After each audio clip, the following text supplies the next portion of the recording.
Espace TV. Espace TV, le journal de 13h.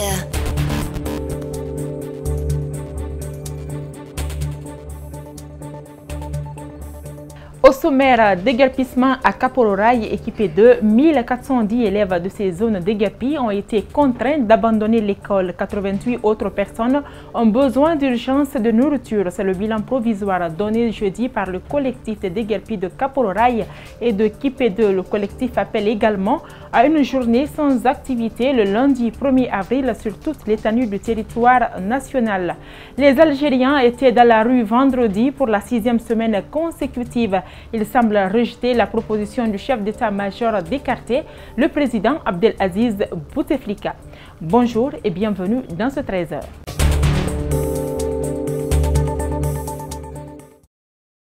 « 1410 élèves de Kapororaï et de Kipé2 ont été obligés d'abandonner l'école. 88 autres personnes ont besoin d'urgence de nourriture. C'est le bilan provisoire donné par le collectif des déguerpis de Kapororaï et de Kipé2. C'était ce jeudi au cours d'une conférence de presse animée à l'école Balouta Diallo. Dans cette école, les classes sont devenues des dortoirs pour les familles. Seules les salles de 10e et de CM2 accueillent le peu d'élèves qui parviennent à effectuer le déplacement. Alseni Bari, Ibrahim Souri Kamara. Kapororaï, au milieu de ce champ de ruines, une école. Les classes de CM1, 7e et 8e devenues des chambres à coucher pour ces familles. Seule la 10e résiste encore. Nous trouvons les élèves en plein cours de chimie. Les enfants sont motivés et même ils voient que vraiment le cours est maintenant presque fini. Donc chaque fois on les conseille ici pour prendre juste le courage pour qu'on finisse maintenant les cours dans bonnes conditions. Parce que le brevet reste maintenant peut-être juste maintenant 2 mois pour maintenant commencer le brevet. Les enseignants sont aussi rares que les élèves. Tous désormais obligés d'aller à des dizaines de kilomètres. Dans cette école, pour le moment, juste des élèves des classes d'examen essayent de faire le déplacement. Les cours se déroulent un peu bien parce que les professeurs ne viennent pas. Nous sommes dans une salle d'examen. Ce jeudi soir, le collectif des déguerpis de Kapororaï a dressé un bilan provisoire. 1077 concessions impactées. 14 674 personnes mises dehors qui dorment à la Belle Étoile. Donc, nous avons 88 personnes qui ont des besoins nécessaires et réels de nourriture. Nous avons 1410 élèves qui ont abandonné l'école, qui sont dispersés pêle-mêle. Le lundi 1er avril, ils organisent sur toute l'étendue du territoire national une collecte de fonds pour soulager ces victimes qui dorment à la Belle Étoile et qui souffrent de maladies.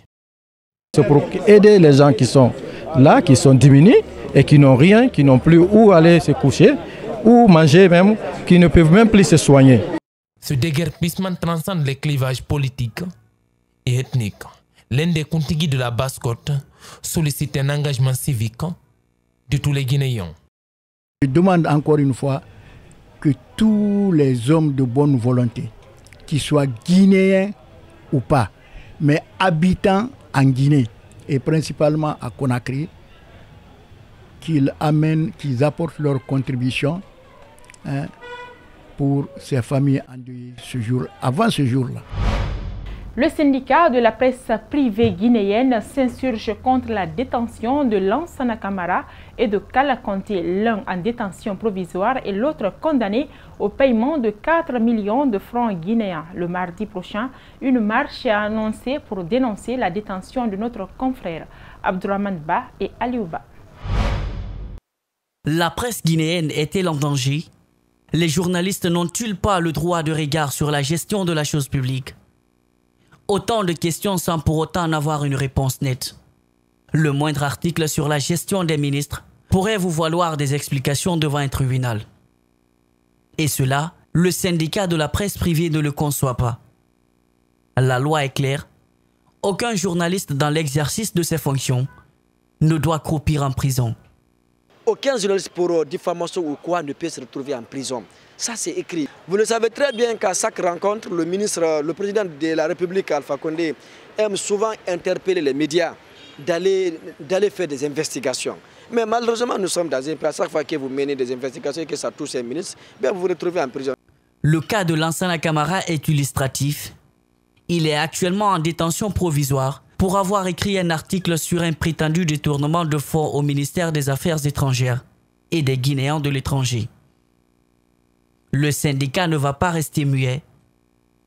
Il dispose de moyens de pression et compte bien les utiliser. Nous condamnons l'arrestation illégale de notre confrère. Nous condamnons de façon très ferme et c'est pourquoi nous avons proposé une marche de colère que nous allons faire à Kaloum. Cette démarche n'est pas évidente car les manifestations de quelque nature que ce soit sont interdites. Mais pour la liberté de la presse, plusieurs recours sont à envisager. Nous avons d'autres actions vigoureuses. J'ai déjà parlé le cas des journées sans presse et nous allons poursuivre ce combat jusqu'au bout parce qu'il n'en est pas question. Les acquis que nous avons eus dans le cadre de la liberté de la presse, que des gens viennent comme ça saper ça, que des gens viennent piétiner ces acquis, les acteurs de presse ne l'accepteront pas. C'est pourquoi nous lançons cet appel. Les cas de viol prennent une allure inquiétante à Conakry. Deux filles respectivement âgées de 7 et 13 ans viennent d'être violées par des adultes. La jeune fille de 7 ans a été violée par un homme de 34 ans marié et celle de 13 ans par un jeune à l'aéroport. Les présumés violeurs ont été présentés à la presse ce jeudi avant d'être déférés à la maison centrale. Mariam Fodé Camara, Aboubakar Din Camara, reportage. Les présumés violeurs ont été mis aux arrêts suite à une plainte apportée par les parents des victimes. Le premier cas de viol a été commis sur une fille de 13 ans par un jeune de 21 ans, vitrier de son état. Il aurait pris la fille à l'aéroport pour l'amener chez lui pour ensuite commettre sa sale besogne. Le second viol s'est produit sur une fille de 7 ans par un agent de sécurité âgé de 34 ans. L'acte s'est passé dans la commune de Matam. Les tests à la médecine légale confirment les différents cas de viol. Contrairement au premier accusé, le second présumé violeur nie en bloc les faits. Nous avons référé la petite à la médecine légale, comme c'est notre point clé. Et au jour d'aujourd'hui, la petite a un ITT de 15 jours. Deuxième cas, c'est sur une petite de 7 ans. L'un qui a reconnu avoir pris la petite à l'aéroport de Bessia pour l'amener chez lui. Le second nie à bloc. Ces deux cas de viol viennent augmenter la liste des victimes du phénomène. Selon les statistiques de 2018 fournies par le POGEM, 119 cas ont été traités. Les agents de la direction se disent déterminés à aller jusqu'au bout pour mettre fin aux multiples cas de viol. En notre qualité d'officier de police, nous nous limitons à notre mission. Et pour cela, nous sommes prêts à le faire.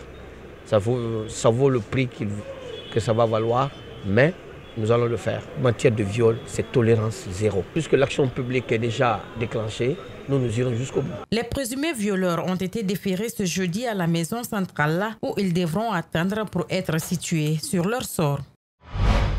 Le programme est bouclé pour la 11e édition des 72 heures du livre. L'événement littéraire est attendu avec beaucoup d'enthousiasme. Le comité d'organisation a, au cours de sa rencontre d'information ce jeudi, décliné les activités de ce grand rendez-vous du livre. Des explications de Mohamed Damaro Camara et Aboubakar Din Camara.